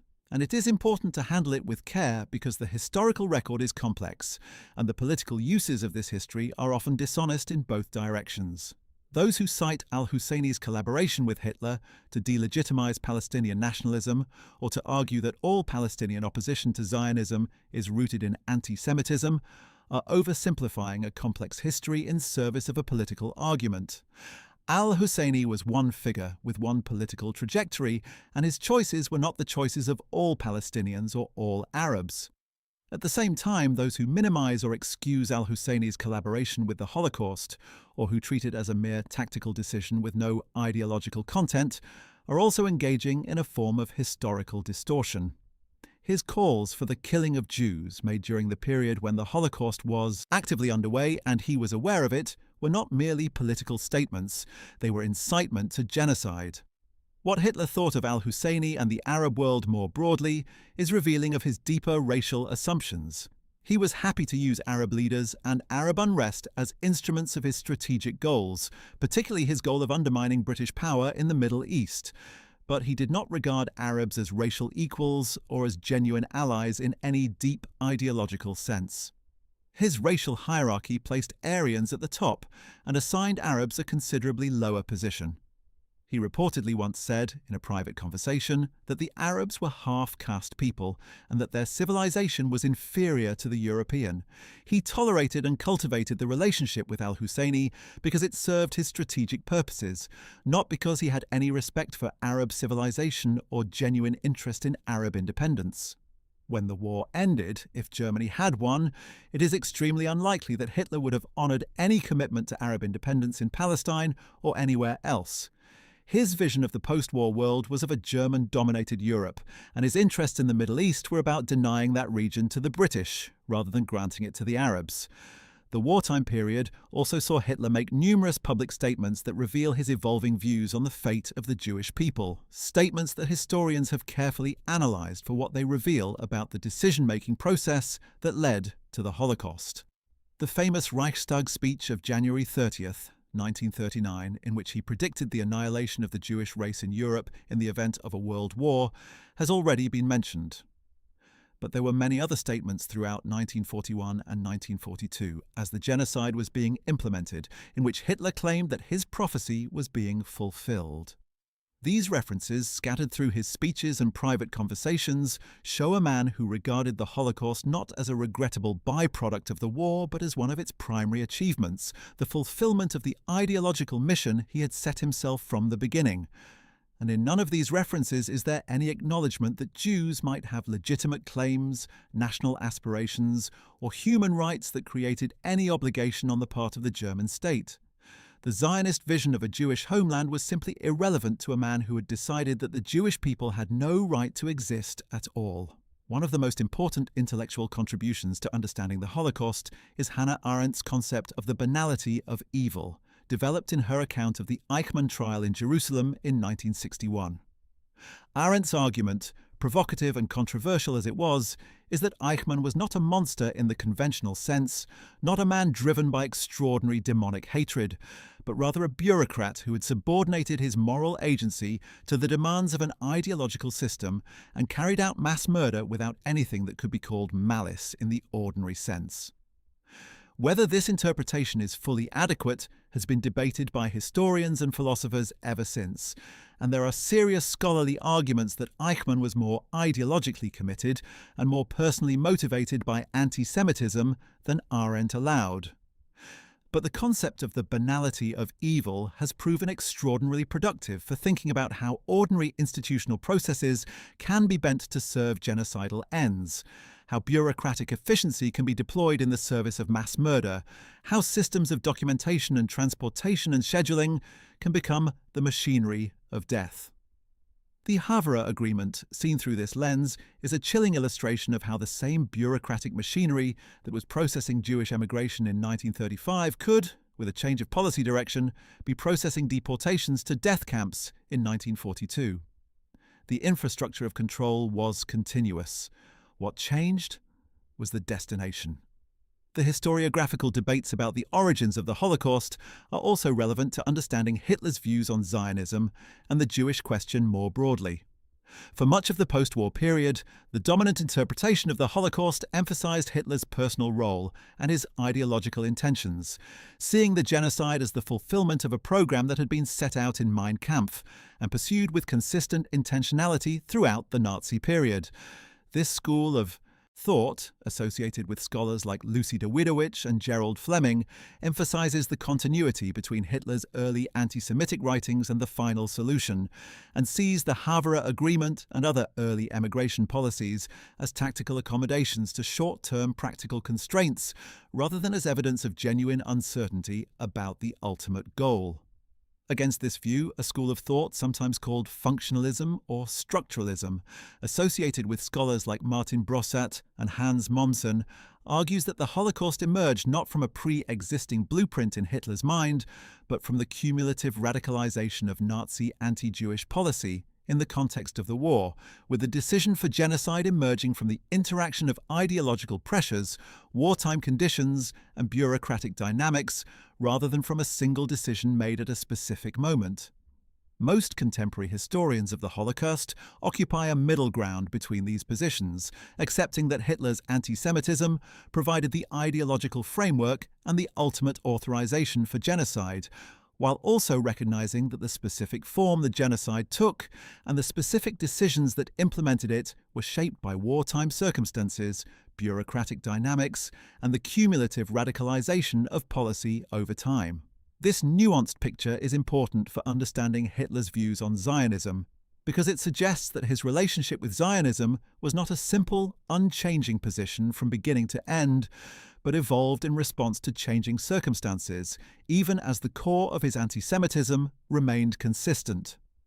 In the 1920s and early 1930s, emigration, including to Palestine, was a practical policy response to the Jewish question as defined by Nazi ideology. In the late 1930s and early 1940s, as the war changed the practical landscape, and as the scale of the Jewish population under Nazi control made emigration impossible as a comprehensive solution, the policy shifted toward mass murder, and the question of Zionism became entirely irrelevant. The Holocaust Memorial and Museum movement that developed in the post-war decades has played a crucial role in preserving the history of the Holocaust and in educating new generations about what happened. The Yad Vashem Holocaust Memorial in Jerusalem, established in 1953 by the Israeli government, has done more than any other single institution to document the names and stories of Holocaust victims and to analyze the history of the genocide. The United States Holocaust Memorial Museum in Washington, D.C., opened in 1993, has brought Holocaust education to millions of American visitors. These institutions and many others like them around the world are part of the legacy of Zionism in the specific sense that they are products of the Jewish national project, the building of Jewish institutions and Jewish sovereignty that gives the Jewish people the capacity to memorialize their own history in their own institutions. In this sense, the creation of the State of Israel and the development of a vibrant Israeli culture and civil society is itself a kind of answer to Hitler, a demonstration that the project he sought to destroy has survived and flourished. The question of Israel's founding and its relationship to the Holocaust is one of the most contested in contemporary political discourse, and it deserves careful treatment. It is sometimes argued, particularly by critics of Israel and of Zionism, that the Holocaust was exploited to justify a political project in Palestine that dispossessed the Arab population, and that whatever sympathy the Holocaust justifies for Jewish statehood cannot override the rights of the Palestinians who were displaced. This is a serious argument that raises genuine moral questions, and it deserves serious engagement rather than dismissal. At the same time, the argument requires historical precision. The Zionist project in Palestine predated the Holocaust by 50 years. The Jewish immigration to Palestine that transformed the demographic balance of the Mandate was driven partly by anti-Semitic persecution in Europe throughout the pre-war period, not only by the Holocaust itself. The specific decisions of 1947 and 1948 that led to the establishment of Israel and the displacement of many Palestinian Arabs were made in a specific context of war, British withdrawal, UN partition plan, and the attacks of neighbouring Arab states, and they cannot be fully understood apart from that context. None of this means that the suffering of Palestinians is unimportant or that their rights can be disregarded, but it does mean that the relationship between the Holocaust and Israeli founding is more complicated than a simple formula of exploitation and dispossession would suggest. What all of this tells us, circling back to our central question, is that Hitler's view of Zionism cannot be extracted from the larger context of his ideology and his politics without losing essential dimensions of its meaning. He viewed Zionism with contempt, used it cynically, instrumentalized it when useful, dismissed it when not, and ultimately overrode any practical engagement with it through the genocidal logic of the final solution. He was never a supporter of Zionism. He was never a partner of Zionism. He was a mass murderer who happened to share, at certain moments and for purely tactical reasons, the single policy outcome of encouraging Jewish emigration from Germany while simultaneously planning and eventually executing the destruction of the Jewish people. The lesson of this history is not that Zionism and Nazism were somehow compatible, or that Zionists were complicit in their own persecution. The lesson is that even the most murderous and totalizing ideology can generate transactional, coerced interactions with the people it is destroying that are seized upon by those who want to distort history for contemporary political purposes. Resisting that distortion requires knowing the history clearly and honestly. The post-war world that emerged from the ruins of the Third Reich was shaped in profound ways by the confrontation with the Holocaust and by the questions it raised about national sovereignty, human rights, and the protection of minorities. The Universal Declaration of Human Rights, adopted by the United Nations General Assembly in December 1948, just months after the founding of the State of Israel and 3 years after the liberation of the death camps, was explicitly framed as a response to the atrocities of the Nazi period. The Genocide Convention, also adopted in December 1948, defined genocide as a crime under international law and committed the signatory nations to its prevention and punishment. These frameworks were products of the specific historical moment of the post-Holocaust world, and they represented an attempt to build international structures that would prevent the recurrence of what had happened. Whether those structures have been adequate to the task given the genocides that have occurred since is a painful question. But their creation was itself an acknowledgement of the magnitude of what had happened and the need for a different kind of international order. The founding of the State of Israel in 1948 was part of this same moment of post-war reckoning, though it was also the product of 50 years of Zionist organizing and institution building that had nothing to do with the Holocaust. The United Nations Partition Plan of November 1947, which recommended dividing Mandate Palestine into separate Jewish and Arab states, was supported by both the United States and the Soviet Union, a rare moment of convergence between the two emerging superpowers in the early Cold War period. The Soviet support for the partition plan and for Israeli independence reflected a calculation that a Jewish state might align with the Soviet bloc against Western imperialism.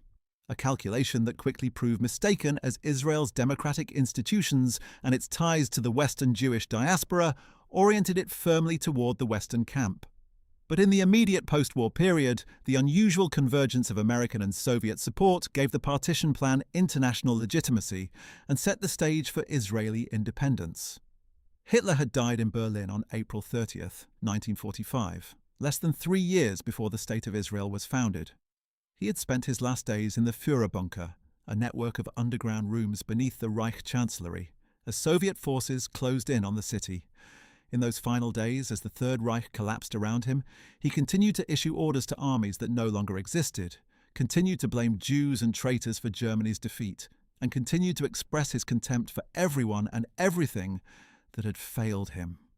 He dictated his personal and political testaments on the night of April 28th to 29th, married his companion Eva Braun in a brief ceremony in the early hours of April 29th, and shot himself in the head at approximately 3:30 in the afternoon of April 30th, while Eva Braun took cyanide.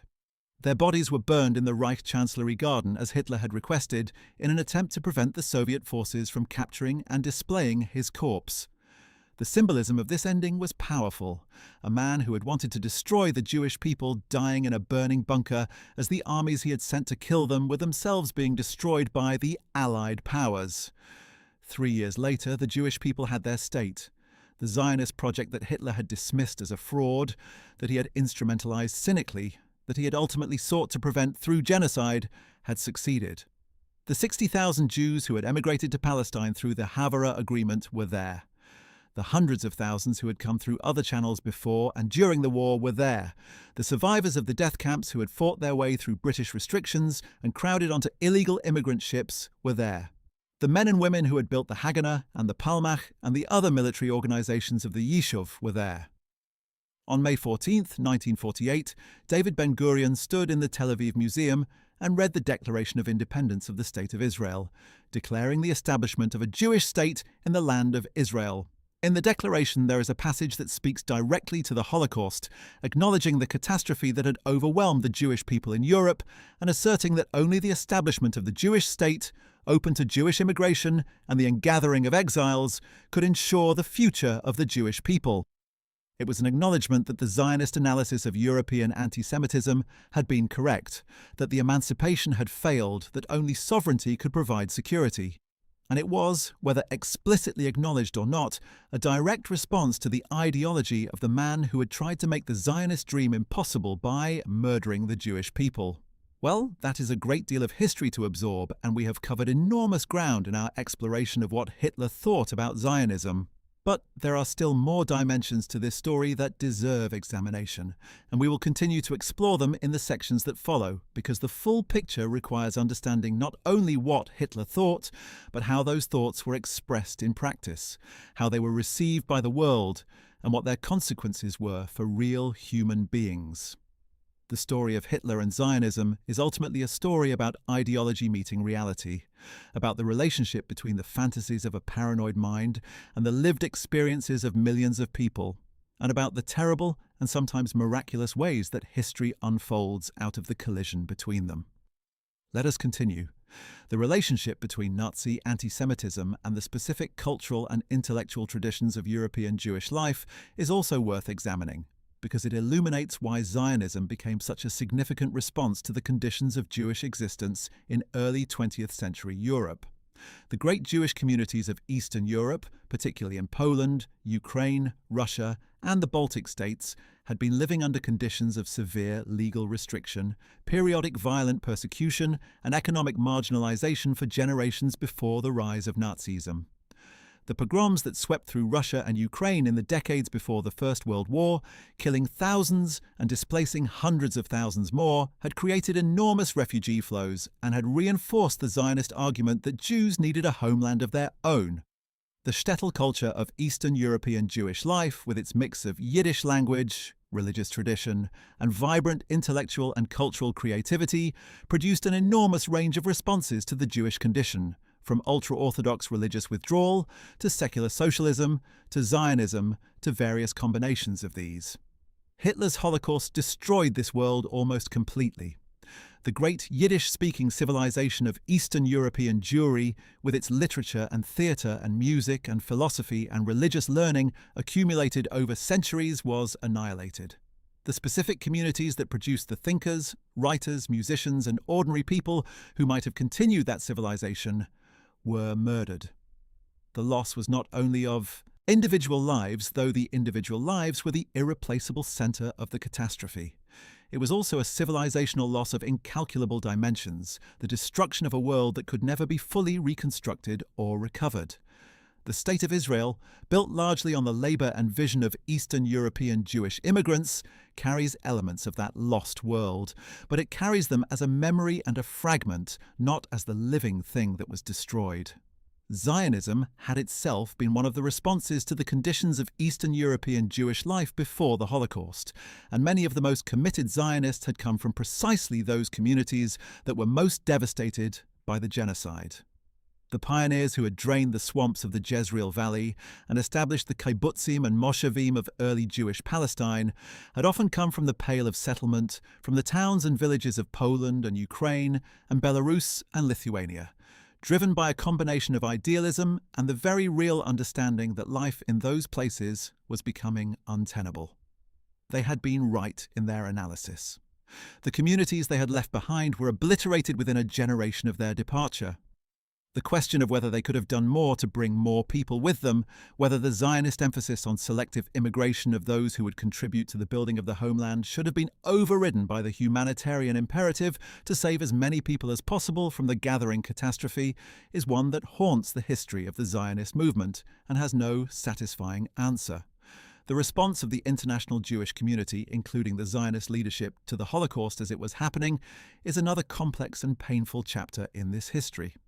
The argument has been made by some historians and critics that the Zionist leadership, and particularly Ben-Gurion, prioritized the building of the state over the rescue of European Jews, that they were too focused on the long-term project of Jewish statehood to do everything possible in the short term to save lives. This critique has been powerfully articulated by scholars like Yoav Gelber and Dina Porat, and it has generated fierce historical debate. The defenders of the Zionist leadership argue that they faced enormous practical constraints in their ability to rescue Jews from Nazi-occupied Europe, that the British restriction on immigration severely limited what they could do, that the wartime conditions made large-scale rescue operations extremely difficult, and that they did, in fact, organize significant rescue efforts through illegal immigration and other means. The debate is not fully resolved and probably never will be because it involves counterfactuals, the impossible question of what could have been done differently, as well as historical judgments about the moral obligations of leaders operating under extreme constraints. What is clear is that by the time the full scale of the genocide became apparent to the Zionist leadership and to the broader Jewish world, probably by 1942 at the latest, the options for rescue were extremely limited. The Allies were engaged in a total war against Nazi Germany, and their priority was winning that war. The argument made by some Zionist leaders and some Allied officials that the best way to save the Jews was to defeat Germany as quickly as possible was not entirely wrong, though it was also not an adequate response to the specific, immediate, ongoing murder of millions of people. The decision by Allied commanders not to bomb the railway lines leading to Auschwitz, even after the routes were photographed by Allied aircraft and the genocide was known to Allied intelligence, is one of the most debated decisions of the Second World War and has never been fully explained to the satisfaction of historians or of the survivors and their descendants. The bombing debate is also relevant to the question of Zionism and the war, because it illustrates how the fate of European Jews intersected with Allied military strategy and political calculations. Some Zionist leaders lobbied actively for the bombing of Auschwitz and the railway lines, arguing that even if the bombing killed some of the prisoners, it would slow the pace of the genocide and save more lives in the long run. The Allied response was consistently negative, citing technical difficulties, the diversion of resources from other military objectives, and various other reasons.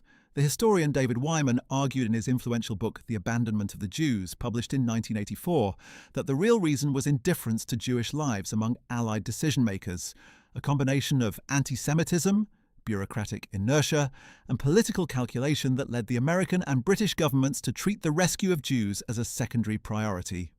This argument has been partially accepted and partially contested by subsequent historians, but it raises uncomfortable questions about the degree to which the democratic powers that fought against Nazism were themselves fully committed to the idea that Jewish lives mattered. These questions, uncomfortable as they are part of the full picture of what Hitler's anti-Semitism meant for the world. His ideology was not merely a German aberration, it built on anti-Semitic traditions that existed throughout Europe and beyond, exploited international indifference to Jewish suffering, and operated in a world in which the lives of Jewish people were systematically undervalued by many of the governments that eventually defeated Nazi Germany. The failure to rescue more Jews from the Holocaust was not only Hitler's failure, it was also a failure of the international community, of democratic governments, of religious institutions, of individuals who knew what was happening and did not do enough to stop it. This broader failure does not diminish Hitler's primary responsibility for the genocide, but it places it in a context that makes the Holocaust a warning about more than just the specific ideology of National Socialism. For Zionism, the lesson drawn from the Holocaust was stark and clear. The Jewish people needed their own state, their own army, their own sovereign capacity to defend themselves, because no one else could be trusted to do it. The Holocaust had proven beyond any possible doubt the Zionist argument that Jews needed a homeland, that emancipation and assimilation were insufficient, that without sovereignty, the Jewish people would always be dependent on the protection of governments that might withdraw that protection at any moment. The founding of the State of Israel was thus both a fulfillment of the Zionist vision and a response to the specific catastrophe of the Holocaust, and those two dimensions of its founding are inseparable in the consciousness of the people who built it and the people who live in it today. What Hitler thought of Zionism, in the end, is a question that contains within it the full weight of this history. He thought it was a fraud. He was wrong. He thought the Jewish people would never have their state. He was wrong. He thought he could destroy the Jewish people and end their history. He was catastrophically, definitively, and thankfully wrong. The Jewish people survived. They built their state, and the ideology that tried to destroy them lies in ruins, condemned by history, rejected by the civilized world, and remembered primarily as the greatest crime in the history of the modern era. That is the ultimate answer to the question of what Hitler thought of Zionism. He thought he could prevent it from succeeding, and he failed. Well, that's it. Thanks for watching. We hope you found this video both informative and thought-provoking. The history of Hitler and Zionism is one of the most complex and morally serious topics in the entire sweep of World War II history, and we've done our best to give it the depth and honesty it deserves. If you enjoyed learning about today's topic, make sure to check out our video about what German generals thought of the Allied generals during the Second World War. It's a fascinating look into the minds of the commanders on both sides of the conflict. Don't forget to like this video, subscribe to our channel, and hit the notification bell to stay updated on more WW2 content. See you in the next one! There is yet another dimension to Hitler's views on Zionism that deserves careful examination. And that is the question of how those views were shaped by and interacted with the specific geopolitical calculations of the Nazi regime across different phases of the war. It is not enough to simply state that Hitler hated Zionism and wanted to destroy the Jewish people, accurate as that summary is, because the practical expression of those attitudes in Nazi foreign policy was considerably more complicated, shaped by tactical calculations, competing pressures, and the changing military situation that transformed Germany's position from a conquering power in 1939 and 1940 to a desperate defensive power by 1943 and 1944. Understanding these complexities does not soften the moral judgment on the Nazi regime. It illuminates how ideology and pragmatism interact in the operation of a totalitarian state, and it helps explain why the historical record contains moments that can be superficially misread if they are not placed in their full context. One of the most important of those potentially misleading moments is the period in 1940 and 1941 when Nazi officials, including those in the SS, were seriously considering plans for mass Jewish emigration to locations outside Europe. The most discussed of these plans was the Madagascar Plan, a proposal to deport the Jews of Europe to the French colony of Madagascar off the coast of Southeast Africa, where they would be confined under SS administration. The Madagascar Plan was under active consideration in the SS Foreign Office and the Reich Main Security Office in 1940, following Germany's rapid defeat of France, which had brought Madagascar within the sphere of German influence as a French colonial possession. The plan was not, as some have mistakenly supposed, a humanitarian alternative to genocide.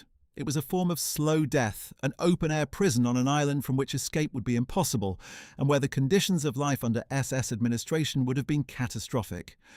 But it was distinct from the decision for immediate, industrialized mass murder. And its existence demonstrates that as late as 1940, the Nazi regime had not yet fully committed to genocide as the primary policy instrument. The Madagascar Plan was abandoned by late 1940, partly because Germany failed to defeat Britain and thus could not use British shipping to transport millions of Jews across the oceans, and partly because the invasion of the Soviet Union in June 1941 opened up new possibilities and created new pressures. The invasion brought millions of additional Jews under Nazi control in the former Soviet territories and generated the immediate context for the mass shootings by the Einsatzgruppen that marked the beginning of the genocide. By the end of 1941, the combination of the failed Madagascar option, the new scale of the Jewish population under Nazi control, and the ideological radicalization generated by the savage fighting on the Eastern Front had produced the decision to extend systematic murder to all Jews under German control.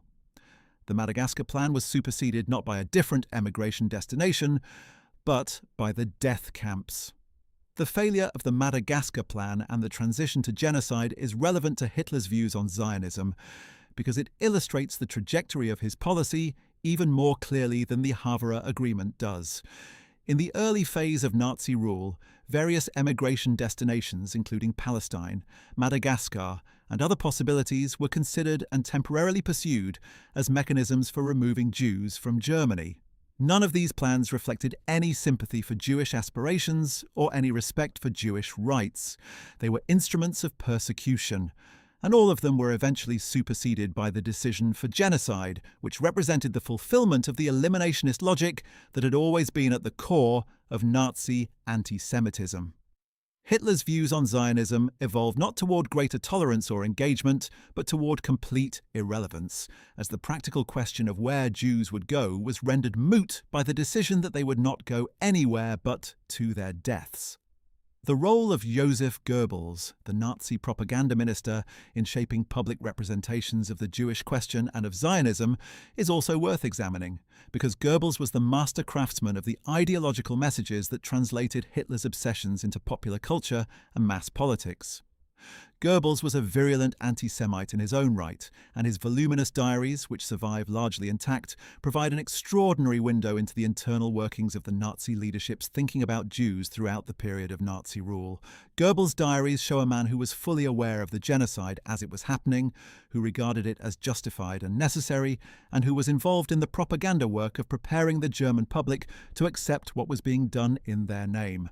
They also show his contempt for any form of Jewish national aspiration, including Zionism. In Goebbels' propaganda, Jews were portrayed as a cosmopolitan, rootless force without genuine national identity or loyalty, a characterization that was in direct tension with the Zionist argument that Jews were a nation with a legitimate claim to a homeland, but Goebbels was perfectly comfortable with ideological contradictions as long as they served the immediate propaganda goal. The anti-Zionist propaganda that Goebbels and his ministry produced throughout the Nazi period took various forms depending on the audience and the political context. For German domestic audiences, the emphasis was on Jewish rootlessness and the incompatibility of Jews with the German national community. For Arab audiences, reached through German shortwave radio broadcasts in Arabic, the message was more explicitly anti-Zionist and framed in terms of Jewish ambitions in Palestine and the need for Arab resistance to Jewish immigration. These broadcasts, which were enormously influential in the Arab world during the war, helped shape an Arab discourse about Zionism that incorporated Nazi-influenced conspiratorial anti-Semitism in ways that had lasting effects on political culture throughout the region. The influence of Nazi anti-Zionist propaganda on Arab political culture is a historical phenomenon that deserves to be acknowledged clearly, not to delegitimize Arab political aspirations or to argue that Arab opposition to Zionism was simply a product of Nazi influence, but to understand one of the sources of the most virulent forms of anti-Semitic anti-Zionism that appeared in the Arab world in the post-war period. The philosophical dimensions of Hitler's anti-Semitism also deserve more attention than they usually receive in popular discussions of the topic, because Hitler was not simply a political rabble-rouser who adopted anti-Semitism as a convenient tool. He was, within the limits of his severely distorted intellectual world, a genuine ideological thinker who had developed a coherent, if monstrous, worldview that he genuinely believed. The writings of Mein Kampf are often dismissed as the ramblings of a semi-educated fanatic, and in many respects that characterization is accurate. But they also reflect a genuine engagement with the pseudo-intellectual tradition of racial anti-Semitism that had developed over the course of the 19th century, and they express a worldview that Hitler held with absolute conviction throughout his life. Understanding that conviction is important for understanding why he was impervious to evidence, immune to argument, and incapable of updating his views in response to reality. His anti-Semitism was not a calculation or a rhetorical strategy. It was the foundation of his entire understanding of history and politics, and nothing could shake it because everything was filtered through it. For Hitler, the history of humanity was essentially a racial struggle, a conflict between Aryan civilization, which represented creativity, culture, and the capacity for genuine achievement, and Jewish civilization, which he characterized as parasitic, destructive, and incapable of original creation. In his worldview, everything that was good in human history was the product of Aryan creativity, and everything that had gone wrong in history could be attributed to Jewish interference. This was not a hypothesis to be tested against evidence. It was a metaphysical conviction, a totalistic explanation of reality that was self-sealing and impervious to contradiction.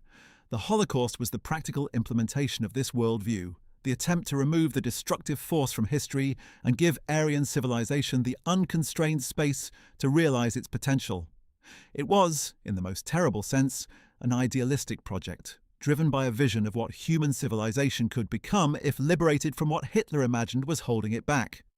Zionism, in this worldview, was simply one more expression of the Jewish force that Hitler wanted to destroy.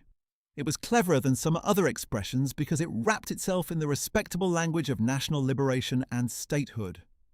But in Hitler's analysis, the apparent respectability was deceptive. Behind the language of Jewish national aspirations lay the same reality that animated all other Jewish political projects: the desire for power, the determination to manipulate and control, the endless ingenuity in finding new mechanisms for the old, ambition of world domination. He could acknowledge that Zionists, like Marxists and liberal capitalists, were pursuing what they believed was a genuine project, but that acknowledgement was condescending rather than respectful, the acknowledgement of a strategist who understood his enemy's motivations without being moved by them. He understood the Zionist case the way a chess player understands an opponent's strategy, not to appreciate it, but to defeat it. The evidence that Hitler genuinely believed his own anti-Semitic ideology, rather than simply deploying it cynically, is overwhelming and deeply sobering. He returned to the theme of Jewish power and Jewish responsibility for Germany's difficulties constantly in his private conversations and in his public speeches, not just when it served an obvious political purpose, but at moments of apparent sincerity, when he was speaking to small audiences of trusted associates. His wartime table talk, recorded over the course of years in his field headquarters and in the Wolfschanze, the Wolf's Lair in East Prussia, is full of anti-Semitic rantings that serve no obvious propaganda purpose, that are simply the spontaneous expression of a worldview he had internalized so completely that it colored everything he saw and said. The consistency of this worldview across 50 years, from the early political speeches in Munich beer halls in the early 1920s to the Last Testament in the Führerbunker in April 1945, is itself evidence that this was not a performance, but a belief. The implications of this for understanding Hitler's view of Zionism are significant. It means that his engagement with Zionism was never genuinely open-minded or intellectually curious. It was always filtered through the conviction that he already knew what Zionism was, knew what it was for, knew what it represented in the cosmic struggle he imagined himself to be fighting. The Zionist argument that Jews were a nation with legitimate claims to self-determination was for him simply more evidence of Jewish arrogance and deception. The Zionist argument that anti-Semitism was irrational and incurable was, in his perverse reading, an admission that Jews were inherently antagonistic to the peoples among whom they lived, a confirmation of his own view rather than a refutation of it. Everything the Zionist said he twisted into evidence for his own thesis. because that is what totalizing ideologies do. They are hermetically sealed systems that cannot be penetrated by evidence, only reinforced by the selective reading of it. The contemporary relevance of this history is something that must be addressed honestly, even in a video that is primarily historical in its focus. We live in a world in which anti-Semitism is rising, in which conspiracy theories about Jewish power and Jewish manipulation of world affairs are more widely circulated than they have been in decades, in which the specific distortions of the relationship between Hitler and Zionism are deployed by bad faith actors to delegitimize the Jewish state and to normalize hostility toward Jewish people. Understanding the actual history in all its complexity is a form of resistance to those distortions. It does not resolve the contemporary political debates about Israel and Palestine, which involve genuine moral complexity and genuine competing claims that history alone cannot adjudicate. But it does provide a foundation of factual knowledge without which those debates cannot be conducted honestly. The other dimension of contemporary relevance is the enduring power of the Holocaust as a moral reference point for discussions of genocide, of collective violence, and of the obligations of states and individuals in the face of mass atrocity. The Holocaust has shaped international human rights law, international criminal law, the doctrine of humanitarian intervention, and the concept of the responsibility to protect in ways that are still being worked out in the practice of international relations. Every time the international community faces a new genocide, whether in Cambodia or Rwanda or Bosnia or Darfur or Xinjiang, the question of what was learned from the Holocaust and whether the lessons are being applied is at the center of the moral debate. The answer is, too often, that the lessons have not been adequately learned or adequately applied, that the international structures created in response to the Holocaust are insufficient to prevent subsequent genocides, that the political will to intervene against mass atrocity is still limited and inconsistent. That is a tragic conclusion, but it is an honest one. For the Jewish people specifically, the Holocaust and its aftermath have produced a complex and evolving relationship with questions of security, sovereignty, and the uses of state power. The founding of Israel gave the Jewish people sovereignty for the first time in 2,000 years, and that sovereignty has been exercised in ways that are vigorously debated both within Israel and internationally. Israeli military power, Israeli settlement policy, Israeli treatment of the Palestinian population in the occupied territories, Israeli responses to terrorism, Israeli nuclear capabilities, all of these are subjects of intense and often highly charged international debate. None of these debates can be separated entirely from the shadow of the Holocaust and the specific lessons that different people draw from it. The Holocaust can be invoked to justify vigilance and strength, or it can be invoked to argue for the universal obligation to protect the vulnerable, or it can be misused to deflect legitimate criticism of Israeli policy.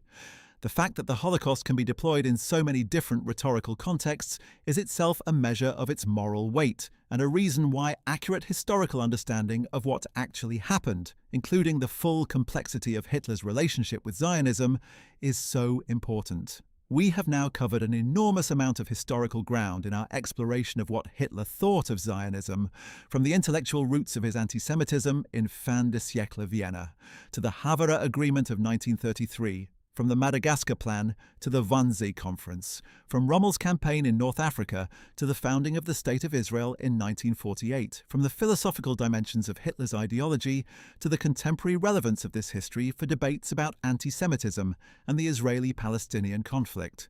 Each of these topics deserves even more detailed examination than we have been able to give it in the space of a single video.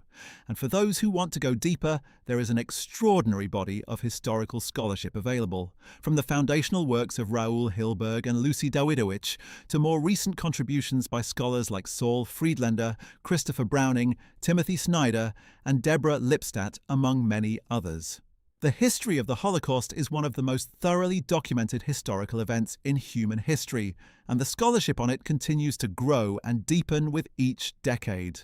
What we can say with confidence, having traced the full arc of this story, is that Hitler's view of Zionism was never sympathetic, never respectful, and never an obstacle to his genocidal project. Whatever tactical accommodations the Nazi regime made with Zionist organizations in the 1930s, whatever cynical uses he made of Zionist arguments to reinforce his anti-Semitic claims, whatever meetings his officials had with Arab leaders who shared his opposition to a Jewish state for entirely different reasons, the core of his relationship with Zionism was consistent from beginning to end. He wanted the Jewish people destroyed, and a Jewish state in Palestine was simply one more thing he wanted to prevent. The fact that he failed, that the Jewish people survived, that the state he sought to prevent was founded 3 years after his death, is one of the most morally meaningful facts in modern history. It does not redeem the suffering of the Holocaust or restore what was lost, but it does demonstrate that even the most determined attempt to destroy a people through the full application of modern state power can fail. And in that failure, there is a lesson that humanity would do well to remember. The legacy of this history for how we think about anti-Semitism today is also worth a moment of reflection. The specific form of anti-Semitism that Hitler represented, racial and eliminationist, is not the only form of anti-Semitism that exists in the contemporary world, but it casts a long shadow over all discussions of Jewish identity, Jewish history, and the State of Israel. When contemporary anti-Semitism presents itself in the language of anti-Zionism, claiming to oppose not Jews as such, but only the State of Israel or the ideology of Zionism, it is important to examine whether that claimed distinction holds. There is legitimate criticism of Israeli government policy, as there is legitimate criticism of any government's policy. There is also a form of anti-Zionism that crosses into anti-Semitism by denying the Jewish people the right to national self-determination that is granted to every other people, by applying standards to the Jewish state that are applied to no other state, by using anti-Zionist rhetoric to express hatred of Jewish people, and by invoking the history of Hitler and Zionism in distorted ways to delegitimize Jewish national existence. The line between these things is not always easy to draw, but drawing it carefully is essential for honest political discourse in the contemporary world. The educational responsibility that comes with knowing this history is something that everyone who has watched this video now shares in some small measure. Understanding what actually happened, what Hitler actually thought, what the Havre Agreement actually was, what the Holocaust actually represented, is not merely an academic exercise. It is a form of moral preparation for the challenges of living in a world where the lessons of the Holocaust are still contested, still relevant, and still insufficiently learned. The 6 million Jews who were murdered in the Holocaust did not die so that their memory could be exploited for contemporary political purposes. They were human beings, each with a name, a face, a family, a history, a set of hopes and fears and loves and losses. Remembering them as individuals, not merely as statistics, not merely as symbols, is the most important form of Holocaust education, and it is the form that is most resistant to exploitation and distortion. We began this exploration by asking what Hitler actually thought of Zionism, and we have found an answer that is more complex, more historically layered, and more morally significant than a simple answer would convey. He thought Zionism was a fraud.